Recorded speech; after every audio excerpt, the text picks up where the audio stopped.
The new Focus ST with nary a teaser image before the car's Geneva Motor Show appearance. The move to Ford C2 architecture bundles a brace of changes, starting with a larger gas motor. Gone is the previous 2.0-liter four-cylinder, replaced by a 2.3-liter EcoBoost putting out 276 horsepower and 310 pound-feet of torque.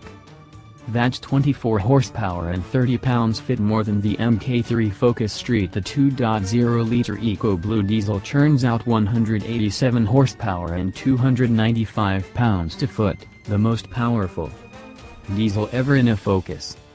The gas engine features a twin-scroll turbo with anti-lag tech that keeps the throttle slightly open after the drivers come off the throttle, helping to maintain boost, on top of electronically actuated wastegates. A new air intake breathes easier, a new exhaust lowers back pressure. Those EcoBoost power numbers put the middle trim Focus in line with the Hyundai Veloster N and Renault Megane RS, but behind the Euro-spec 316 horsepower Honda Civic Type R. Ford expects the gas-engined hot hatch will get to 60 miles per hour in under 6 seconds. Presumably using launch control. That makes it at least a half-second quicker than the outgoing model. A shorter throw 6-speed manual comes standard, and can be made to rev match with the performance package available on the gas engine. A 7-speed adaptive automatic transmission is on the option sheet.